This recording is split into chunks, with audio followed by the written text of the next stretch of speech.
right, good morning. It's good to see you here this morning. Thank you so much for being a part of Bible class. We're glad that we have this opportunity to study. And we're going to begin. We have about 10 weeks till the end of the quarter, so I thought what we do with these 10 weeks is spend some time studying the book of Esther all the way through from start to finish. And so this morning we're going to serve with a introduction to Esther. That's week 1, and then we'll go Esther Chapter 1 next week, all the way through Chapter 8, and then the very last class of the quarter, since Chapter 9 and Chapter 10 are relatively short, we'll go ahead and finish up with both of those in one class. But glad that you're here this morning. We have backgrounds, handout sheets. I'm sorry it turned out so light on the thing. I'll have to do some adjustment next time, but otherwise, hopefully you can read enough. I'll make sure to enunciate each one of these points. I apologize also because apparently something went wrong in the transmission of the the PowerPoint. I know I've got it. It's there on my computer. It's beautifully done, I've got to say. However, it's not, for whatever reason, showing up on the computer that runs the PowerPoint. So apologize for that, but again, I'll make sure that I've clearly enunciated the points, and if there's something that you missed, please don't be afraid to come back and ask me what the point was. Let's go ahead and begin with a word of prayer, and we'll jump into our Bible class study, but we're glad that you're here this morning. Our holy God, our Father in heaven, thank you so much for this day and for the opportunity to be together as your people, for the opportunity, Father, to spend time together as your saints here at this place, building each other up in the most holy faith, spending time in your word, which is a lamp to our feet, a light to our path, and striving, dear God, to glean the things that will help us to be better Christians, more equipped for ministry, more equipped, Father, for going out and shining our lights before men. We pray, God, that you'd bless the Christians at this place. Help us, God, as we labor from day to day. Help us, Father, in our individual struggles, knowing, God, that you are sovereign, and we recognize that, God, and we strive to live every single day glorifying you. Pray that we can be a good encouragement to those who are not here this morning because of personal choice, because of illness, because of any other reason, dear God, that's keeping them away. May we hold up their hands, may we encourage, may we teach, may we admonish, Father, as we help them to understand the people that you want them to be and the people, Father, we know that we're supposed to be. We're so thankful, Father, most of all for Jesus and for his sacrifice on the cross. And pray, God, that you'd help us as we live our lives every single day under his shadow. It's in his name we pray. Amen. All right, again, doing an introduction on the book of Esther. You have to forgive me, I've got this stuff here, and so I've switched from the over-the-ear mic to the lapel mic, so if I have to cough, I'm just going to do this and this. I'm going to try and make it happen, but that's what it is right now, but I hope that's, well, I hope you're understanding. The book of Esther is a book of Persian intrigue and intense drama among the king of Ahasuerus of Persia. As we look at the background, what you're looking at is a look at what it's like in the Persian kingdom, and what Esther is a restoration period of the Old Testament.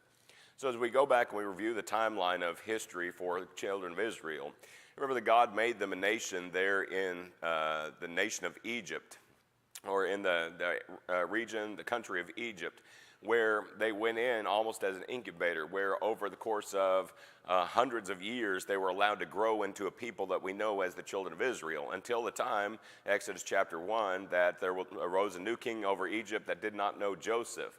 God got his people into Egypt under Joseph, and the people stayed there and grew into a mighty nation.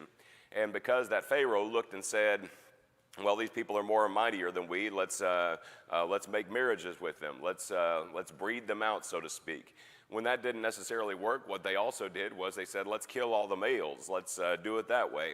And over the course of time, God, through one of those males that should have been killed under Pharaoh's regime, God in his providence allowed that male to live, who became Moses, who, when he was 80 years old, went back into the land of Egypt under the direction of God and helped proclaim the word of God to Pharaoh.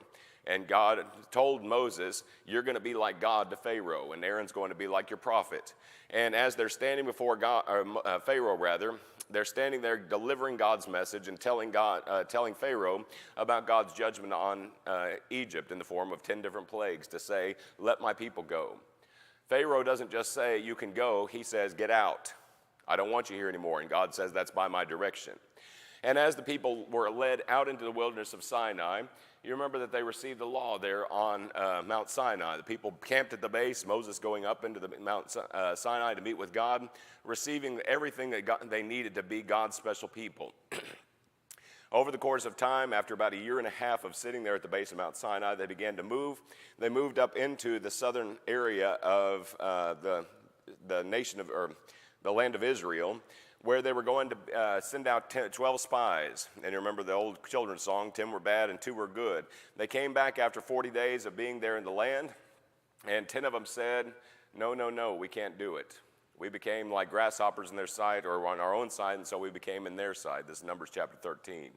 And so the people ignored Joshua and Caleb, who were the only 2 faithful, and they began to mumble and complain and say, we've got to go back. Let's go back in Egypt. Let's make us a captain. And God was displeased with that. In fact, he said, for every day that those spies went and stayed in the land of Israel, in the land of Canaan, you're going to have to spend 1 year in the wilderness. So for 40 years, they're wandering around through the book of Numbers, until under Joshua, they come up on the eastern side of the land of Israel. They began to conquer. Moses dies, and Joshua is now in charge, the book of Joshua. And as they're conquering the land, God is telling them, I'm with you, I'm with you, I'm with you. And as long as they're staying and they're remaining and continuing to conquer, God is still with them. God is still blessing them. What seems like happens at the end of the book of Joshua is that there's little pockets of people that the individual tribes are supposed to take care of, and they didn't. And God had warned them at the end of Deuteronomy to say, those nations are going to become like plagues. They're going to become like thorns in your side, and they're going to lead your hearts away from me, God, the true and living God. And so that's exactly what happens, and that's the reason why the book of Judges happens. God's raising up deliverers as the people begin to cry out to him because they're under bondage by those nations, or they're under turmoil and persecution. God raises up a judge, he delivers them, and the people fall back into the same cycle over and over. Until the time when the people finally say, Eli, you're the priest, your 2 sons, they don't walk in your ways, we want a king, make us a king like, or Samuel, sorry, make us a king that we can be like the nations around us. And as there's kings that set up, there are 3 basic kings of the United Kingdom. Saul, which is the first one, David, which is the second one, and Solomon, which is the third one, reigning over the entire nation of Israel. At the death of Solomon, you remember in 1 Kings chapter 12, Rehoboam, the son of Solomon, now sits on the throne, and God had promised Jeroboam, based upon the idolatry of Solomon, that what was going to happen was Jeroboam was going to get 10 of those tribes on the north. Rehoboam was going to get 2 of those tribes on the south. And what we have is the beginning of what we call the divided kingdom. The north was never faithful. However, there were faithful people in the north. No, don't misunderstand that. What Jeroboam did was say, I don't want these people going down to Jerusalem and worshiping. I don't want my citizens heading down and trying to do that. And so he said, it's too much for you to do that. Here's a false god who led you out of the land of Egypt up here in Dan. Here's one down here in the southern part of Bethel. Whatever's convenient for you. And of course, men are still doing convenience in religion today. The north lasted for a long period of time. However, God ultimately took them away into captivity. Judah saw these things, and yet they had the temple. They had the true worship. They had those things, but they were still doing like the north was doing, and they were going off and serving idols. And so Judah alone lasted for about another 200 years after the north was taken in 722. And what happened was now the Babylonians came, and they took the southern kingdom of Judah off into captivity. Now there's no Jews living in the land of Israel, or if there are, they're kind of the weak, the poor, the ones that are not building civilization for themselves. The majority of the Jewish nation is now scattered abroad amongst all the nations of the world, particularly in Babylon. After 70 years, Babylon is no more, and now there's a new nation called Persia, or the Medo-Persians. And under a ruler called Cyrus, Cyrus reads in a scroll by Isaiah that he is named personally hundreds and hundreds of years before he ever lived on the earth. And he's named as the one who's going to allow the Jews to return to the land of Israel. That's quite the remarkable feat to think about with regard to a prophecy specifically naming somebody to say this is the one that's going to let the children of Israel return. Cyrus is the one that's named, and Cyrus says, okay, let's do it. And he sends people back by groups, and Ezra is one of the first ones that goes back, and they begin to lay the foundation for the temple again. They're rebuilding their lives, and they're rebuilding their identity as the people of God after spending 70 years off in these foreign lands. Under this Persian kingdom is where we are in the book of Esther. Remember that Cyrus is the first king, Cyrus the Great. He founded the Persian Empire, and if you want to write down under background, Cyrus, about 559 to 530. 559 to 530. Cyrus the Great founded the Persian Empire. He respected the customs of the land. He conquered and allowed the Jews to return to Jerusalem. Cyrus the Great, 559 to 530. Next was a ruler called Cambyses, and you can just write number 2, Cambyses. There's no real reason why you need to know him. He's not important to the biblical narrative that we find. Cambyses reigned from 530 to 522. So ruler number 2 is Cambyses, 530 to 522. Darius the First, from 522 to 486.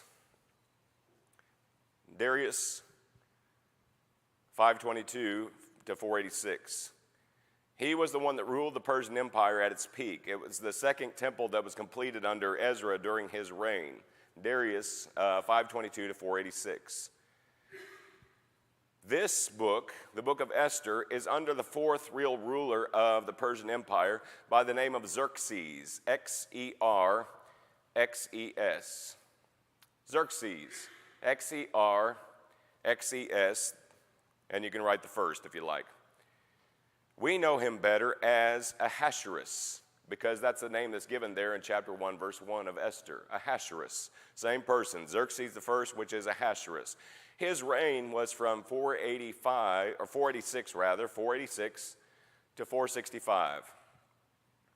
486 to 465, and all these are BC, before Christ.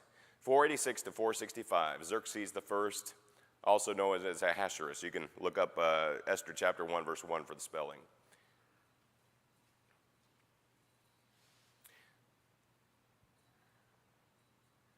All right, so there you find a basic list of where we are in the Persian Empire and the background and the setting for where Esther takes place. And so the prophecy of Cyrus the Persian, Isaiah 44, verse 28, that's a good verse for write down, 44:28 and 45:1. Release the first captives to go back to Jerusalem and begin to build the temple of God. And now here we are, 4 rulers into the Persian Empire, and there are still Jews living in the Medo-Persian Empire, the former Babylonian Empire. That's something to think about. There were some that were still scattered abroad, as it were, and not returning to the land of Israel. And that's exactly what we find here in the book of Esther. Anybody need me to repeat any of those things again? Like I said, it was a beautiful PowerPoint. You would have just been able to follow right along, but as it is, here we are. Let's talk about the author just for a minute. The book doesn't identify the author, though the book's title, like Ruth, comes from the name of its heroine, Esther. Jewish tradition considers Mordecai the possible author based upon chapter 9, verse 20 and chapter 9, verse 32. Flip over to those verses, please. Excuse me. Chapter 9, verse 20 and chapter 9, verse 32.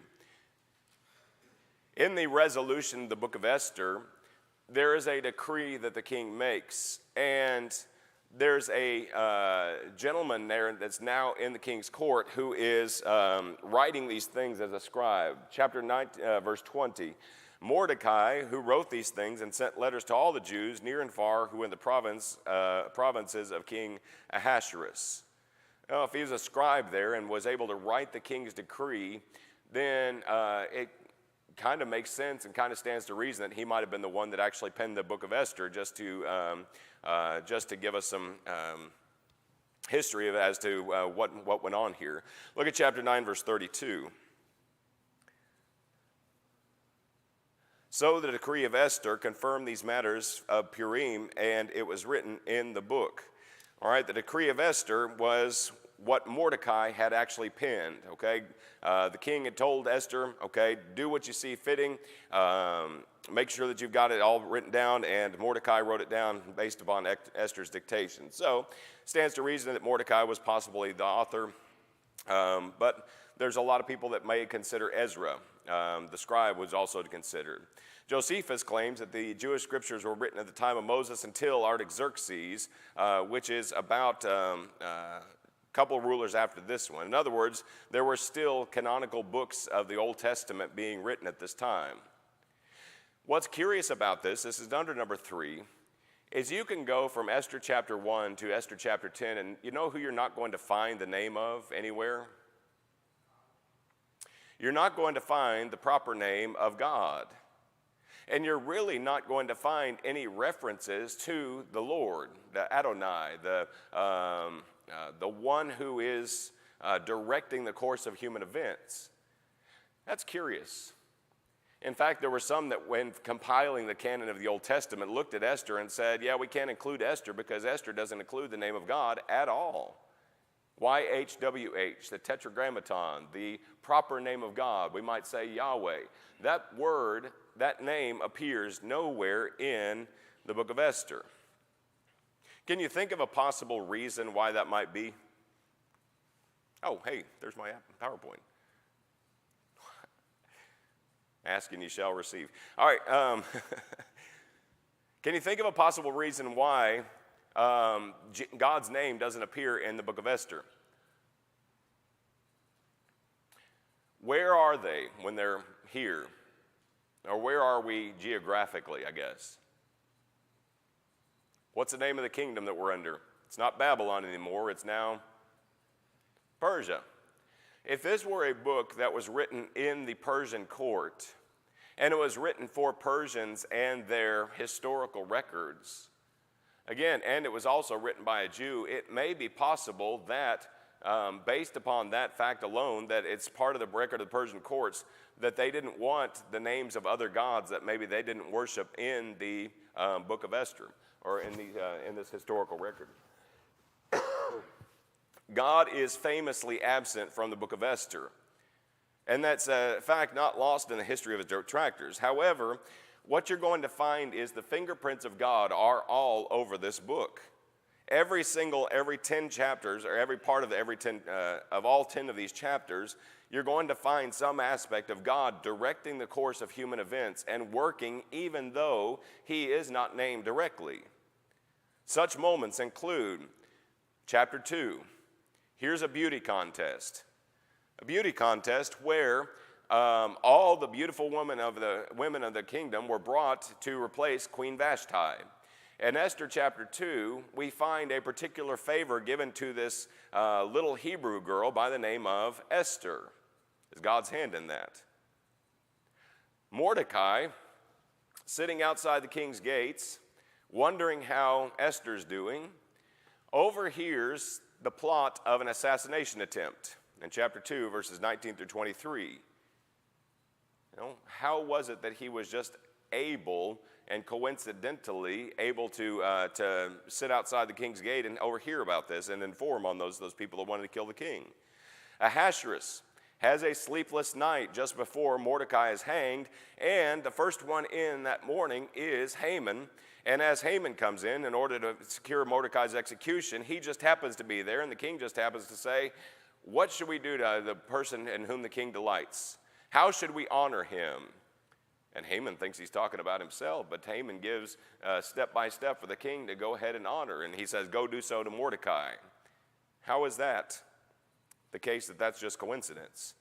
Haman's unfortunate fall, whenever all is revealed that she's a Jew and he's ordered the execution and the murder of all of her people, including her, Haman falls on her couch while the king storms out. The king comes back in and he's holding on to her garment and he is begging for his life, but the king looks at it and he says, he's attacking the queen. How is that? Again, God's sovereignty never outruns the will, the thought, or the complex interactions of Esther's characters. Significant in the book is the degree to which human agents, often unknowingly, flesh out the hand of God. On numerous occasions, Hebrew texts have used divine passives, phrases that really indicate that God's presence working through human events. And so when you find a number of these things, Esther being taken, chapter 2 and verse 8, or the Jews getting relief, chapter 9, verse 22, what you see with the eyes of faith are more than, well, that's just a really neat coincidence. That's just a really neat thing that's just kind of happening. When Esther asked Mordecai to ask for support and say, fast for me, she appeals to a sacred ritual but omits the prayer to God, typically found as prayer and fasting, such as Nehemiah 9, verses 1 through 3. No person mentions God, even in expected places like the key verse for this book, which is chapter 4 and verse 14. Flip over there, please. Mordecai is telling Esther, here's what you've got to do. Esther, you've got to go before the king. And she says, I can't go before the king because the Persians have a law that anybody that goes before the king that's unbidden, the king could hear them, yes, it's true, but the king absolutely has the right to say, here's somebody that's coming into my presence unbidden. I could lose my life, Mordecai. And Mordecai gives her this to say, Esther, you need to appeal on behalf of the Jews. And what he says to her to encourage her in chapter 4 and verse 14, if you remain completely silent at this time, relief and deliverance will arise for the Jews from another place. But you and your father's house will perish. Yet who knows whether you have come to the kingdom for such a time as this? Now, if we were going to insert the name of God in this, where would you put the name of God? If you were going to give an account of what Mordecai said to Esther here in chapter 4 and verse 14. By the way, draw brackets around this because this is the verse that we're going to be working through here for the remainder of this quarter. Chapter 4, verse 14. If you were going to change this, again, respectfully, and insert God's name in this, what would you say about it?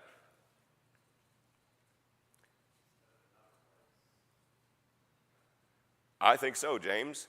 If you remain completely silent at this time, relief and deliverance will arise from God, not from another place.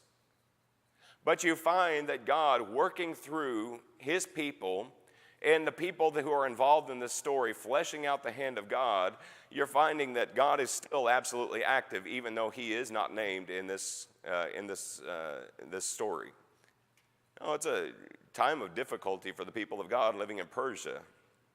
And again, realize that the reason why they're there is because they nationally have abandoned the Lord. They're living there as a consequence for the nation sinning. But God, even though he is silent, if you will, at this time, he is still working. You don't have a prophet here at this time in this place saying, thus saith the Lord, Esther, deliverance is going to come by your hand. Go before Ahasuerus and stand and don't be afraid. However, you find that God's people are still acting by faith. Questions or comments about that? Well, I'll reach for my water bottle. How are we doing?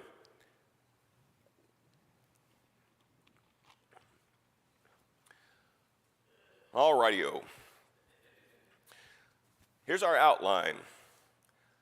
Number one, you're going to find Esther's coronation. Esther's coronation. That's chapter 1 and chapter 2. Esther's coronation, chapter 1 and chapter 2.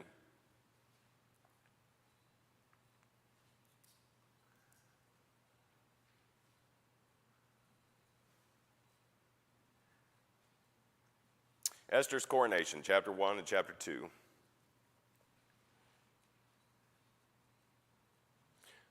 The second point is Haman's condemnation. Haman's condemnation. It's just H-A-M-A-N, if you're unfamiliar how to spell it. Haman's condemnation. And that's chapter 3 through chapter 7.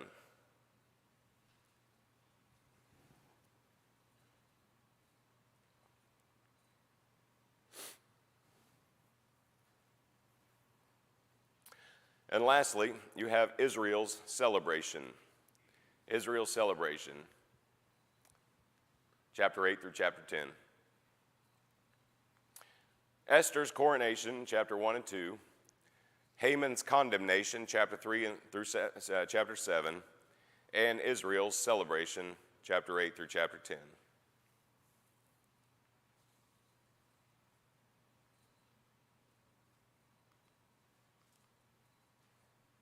You might need me to say those one more time. We good? Righto. Purposes. Last thing we'll talk about this morning, the purposes. Number one, the book of Esther is going to explain the origin of the Feast of Purim. Explain the origin of the Feast of Purim. P-U-R-I-M. P-U-R-I-M.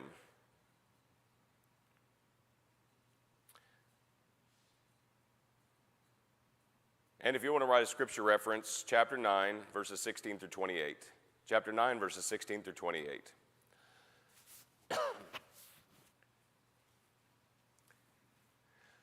The name Purim, P-U-R-I-M, receives a storied explanation in the scheming of Haman. It's from a Babylonian word, puru, which is lot or fate. And it's a word that's kind of transliterated over into Hebrew. What Esther is doing here is recounting the offended Persian official Haman. And what Haman did was he cast lots to determine the best time to exterminate the Jews. Take a look at this at Esther chapter 3. Esther chapter 3, verse 7.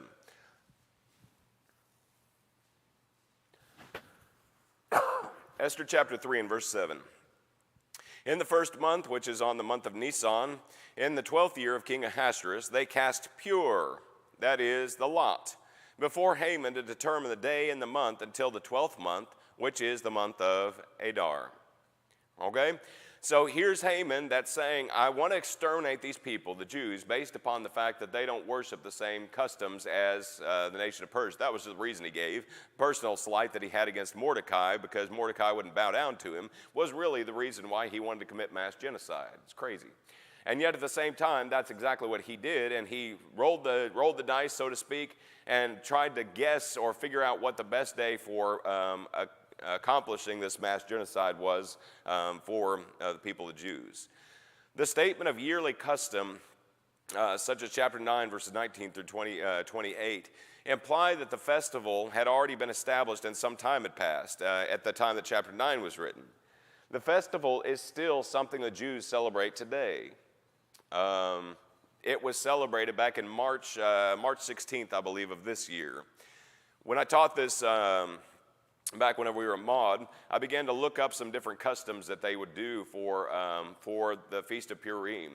And so the Jews would get together and they would sit together, and truthfully, I can't believe this, but this is one of the only times that the Talmud, the Jewish tradition, allows people to get as drunk as skunks in order to try and not be able to distinguish between the name Mordecai and Haman. And in fact, what they would do is, it's very interactive, because what they'll do is they'll read through the book of Esther. And as Mordecai's name is read, what they're going to do is they're going to clap their hands, they're going to stomp their feet, they're going to make some noise. They've got little noisemakers that they rattle to eradicate the name of the wicked. And when you have, in this interactive story, what they would also do is they would eat little things, like little wafers, almost like little kolaches, that they called Hamantaschen, Haman's pockets, or Haman's ears, or points of his hat, depending on which version you're reading. Audrey actually made some of those for the ladies' Bible class that I taught, and they were actually not bad, just little pieces of thing with jam or jelly on them. But what you find is this festival of the Jews is something that they still remember, and Purim now for the Jews indicates also the memory of the Holocaust and something about the resilience of the Jewish people. The purpose of festival occasions was to give a public and dramatic presentation to the identity of people of Israel as the people of God, and also to Yahweh, the proper name for God, as the protector of Israel. Purim is a continual embodiment of the book of Esther itself. In festival, it includes the reading of the book of Esther, as I mentioned, exchange of the food, gift to the poor, and a large meal. And in fact, Jewish celebrants, according to my research, historically can dress in costume and engage in role play, use noise makers. That's what they did. Whenever Haman's name is read, you say, "Cursed be Haman," and you shout it out. Whenever you hear Mordecai's name read, "Blessed is Mordecai." So again, you're listening and interactively all the way through this. It explains the origin of the festival of Purim. In fact, Jesus was one that still observed this festival whenever he came hundreds of years later after this. Number two, what Purim does is it shows the conflict and worldview of the godly versus the ungodly. The conflict of the worldview of the godly versus the ungodly. What is a worldview?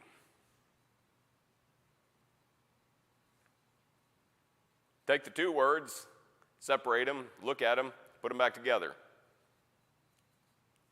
What's a worldview? How we see the world. Through upbringing, through background, through experience, through knowledge, through education, we've got these particular glasses on that every single one of us wears. And based upon our background, our upbringing, our education, all those different factors, culture, we see the world in certain ways. And what Esther is doing is Esther is showing a contrast in worldview between a worldly view and a godly view.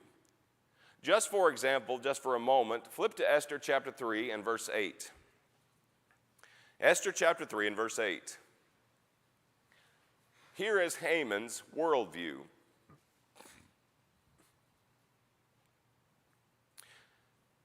Haman said to the king Ahasuerus, "There is a certain people scattered and dispersed all among the people in the province of your kingdom. Their laws are different from all other peoples, and they do not keep the king's laws. Therefore it is not fitting for the king to let them remain."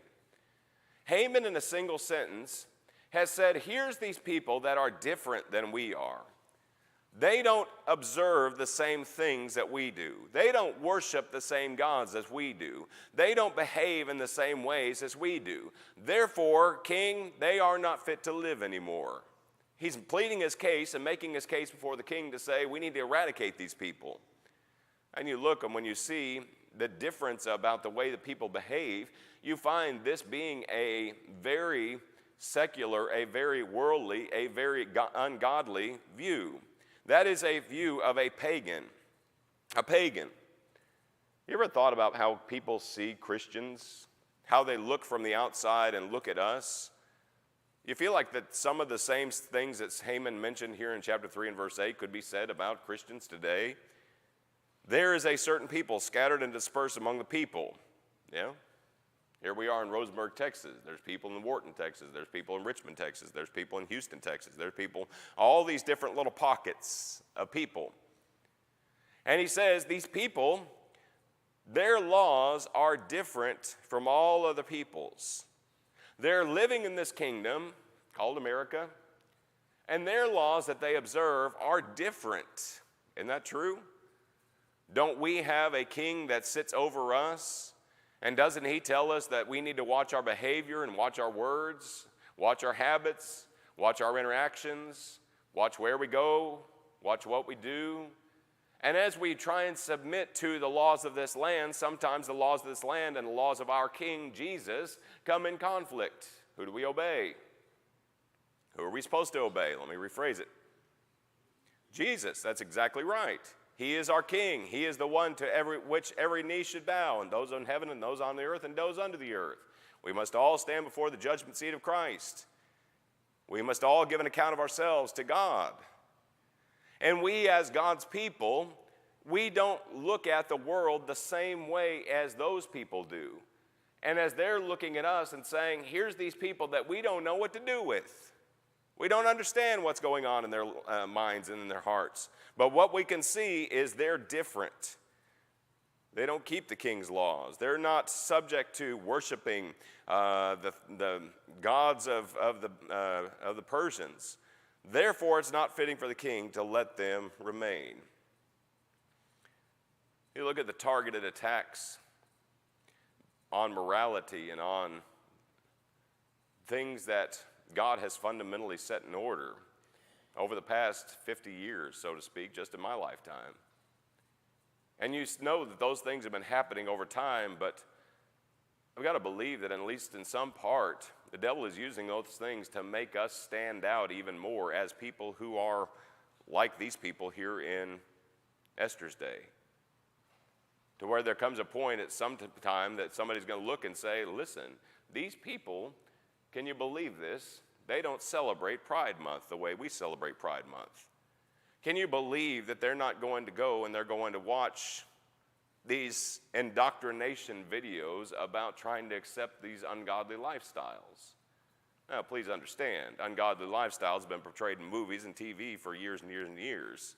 Just because you're talking about two men rather than a man and a woman doesn't give you the right to watch it either. Those things are ungodly just by mere the fact that God has said those are ungodly. However, as we stand out more based upon our distinctiveness as God's people, we're going to cause more people to turn their heads and look at us and say, these people are different. These people are different. And we don't understand. And so you're going to find, at least in some respects, there's a sense in which they may try and turn on us and destroy us just the same way as Haman did. That is a pagan worldview. What is a theistic worldview, or theocentric, or God-centered, if you like, or Christ-centered, if you like? We've already referred to it once, chapter 4 and verse 14. What do we know for sure about God? He doesn't change. James chapter 1, verse 17, exactly right. What else do we know about God? He requires our obedience. Good. What else do we know about God? In man's viewpoint, he's narrow-minded. All right? What do we know about God acting on behalf of his people? His will will be carried out.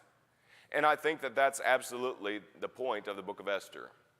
Regardless of if God is named or not, is he still with us? Is he still active? And I think the book of Esther answers the question, yes, absolutely. What can you point to? Well, there's several things we could point to, but the best we can say, folks, listen, the best we can say is who knows. When we talk about the will of God, a lot of people want to get wrapped up in the idea that God has a very personal will for you and a very personal will for me. And I've got to wait on God and his nudging, or I've got to wait on God and his prompting before I know really if God's will is to be done through me. When in reality, what the Bible paints the picture of are two basic wills of God. We have the sovereign will of God. The sovereign will of God.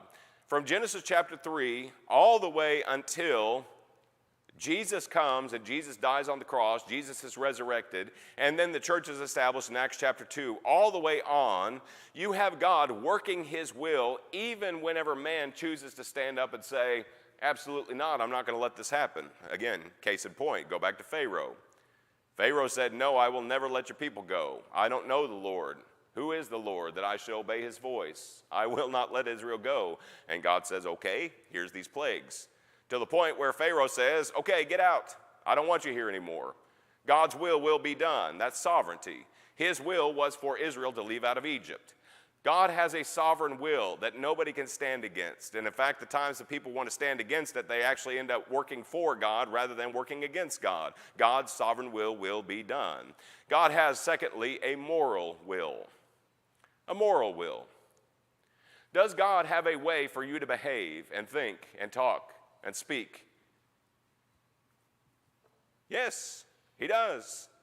The grace of God that brings salvation has appeared unto all men, teaching us that denying ungodliness and worldly lust, we should live soberly, righteously, and godly in this present age. What does God want for me to do? He wants me to follow Jesus. He wants me to be a faithful disciple of Jesus. And as much as I am taking steps following Jesus, God is glorified in me, and I am obeying God's moral will. But then the question comes, do I have to wait for God as a shepherd to say, Andy, come over here. Andy, go talk to that person. Andy, go do this. Andy, go do that. There's nothing that's going to indicate that in your New Testament to say you have to wait on the prompting of God for it. Listen, what does that do? What does that do? That makes me completely paralyzed to make a decision until I know that I have God's approval. And then, if that decision blows up in my face, if that decision that I make based upon what I feel like God is telling me to do and obeying God's will, what's going to happen if that decision blows up in my face? Can I blame myself?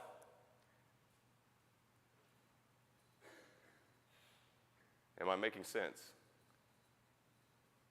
What's going to happen if I make a decision at what I feel is the prompting of God and that decision blows up? That decision doesn't go the way that I think that it should. What do?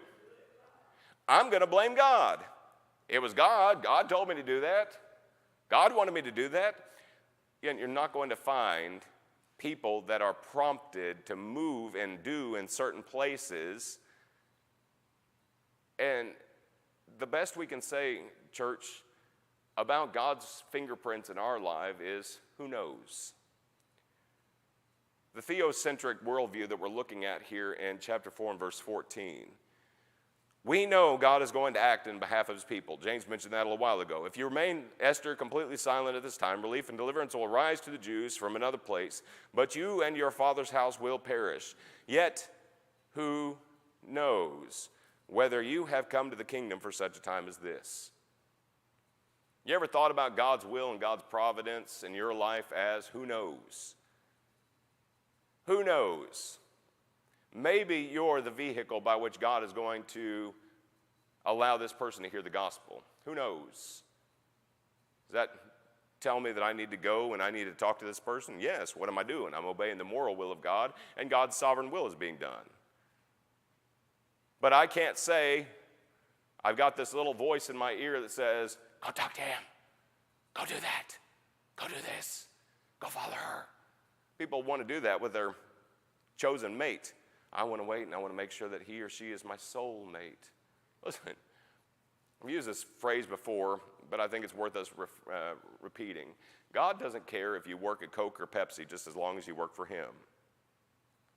God doesn't care if you work for Coke or Pepsi just as long as you work for him. And the person that you are today, as you look back on your life and you see different instances that were turning points in your life to help you be the person you ought to be, yes, it may absolutely be a result of God's providence, but the best I can say is, who knows? Who knows? I know God is working, but unless God specifically says, Andy, I acted in your life right here so that you would go and you would do this and you would do that and you would do this, the best I got is who knows. That's a theocentric worldview. God is working, yes, and I want to work with God, and I want to be an agent, and I want to be a vehicle, presenting my members as instruments of righteousness for other people. But the best I got as far as God working in my life is who knows. There are some things that I've looked at that said, man, that's quite the coincidence. Man, that's really interesting. Now, I had one of the young ladies that came up to me the other night and said, Mr. Andy, you delivered a lesson at camp. And as I was delivering this lesson, I filled in John 3:16. For God so loved the world that he gave his only begotten son. For God so loved blank. And I looked out and I tried to think, okay, here's a sea of kids, some of whom I know and most of whom I don't know. And I saw this young lady who had just recently, or was just about to, had by that point just recently was about to obey the gospel. And I said her name. And one of the teens in our youth group said, Mr. Andy, I came up and I prayed for her just before your lesson this evening. Again, that's a really neat thing. And the best I've got is, who knows? I can't say, oh, it was God working in this and this and this. Again, he might have been. But a theocentric worldview is going to say, I'm going to work for God. I'm going to follow God. I'm going to do the things for God. And I'm hopeful that after the last day, when we're all in glory, we can visit with the Lord. And he said, yeah, I had a hand in that. You know that point in your life? Yeah, I had a hand in that. Yeah, at that point in your life, I was working in that. Yeah, this, I was working in that. And be able to make all the connections that we can't necessarily make here on this earth. If I'm following and being a faithful example of Jesus, I can know that God is going to work in me and through me. But as I work, the best I've got is who knows. Sir. What's that?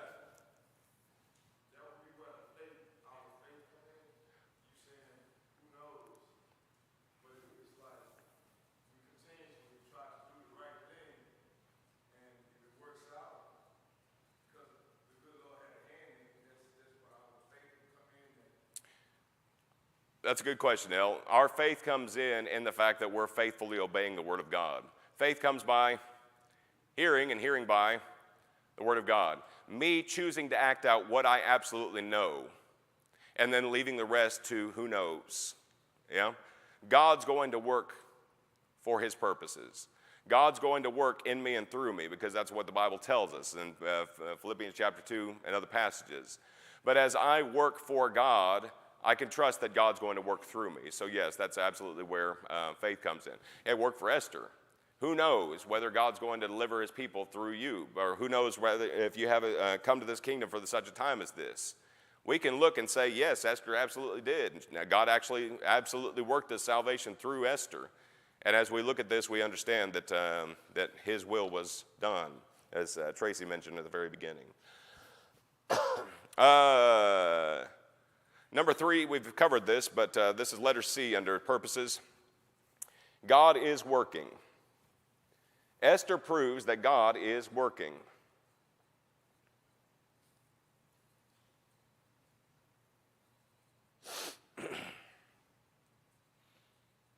This is a book that wonders where God is and if He will do something for His people who are in the grip of an empire and experiencing dark times. Now, Daniel has a similar message from a very theistic worldview, that God is the one that rules, God is the one that delivers, God is the one that saves. And all those things that we study in Daniel are also seen in Esther from this perspective. Last one. This is letter D, the principle of providence. The principle of providence. Romans 8, verse 28, all things work together for good. There's a perspective of those who have been identified with Christ, who are the called according to His purposes. Does it mean all things are good? We've made this point before. All things work for good to those who are the called and those who are called according to His purposes. Means that sometimes, folks, we're going to have some hard times in our life, and there are going to be some difficult things that we absolutely have to go through. And yet at the same time, we also know that God can take those difficult circumstances and those hard things and work His purposes through them. God is working for you, on behalf of you, and on behalf of me. God is working on behalf of the salvation of souls outside of this building and some inside this building who have never obeyed the gospel. God is working.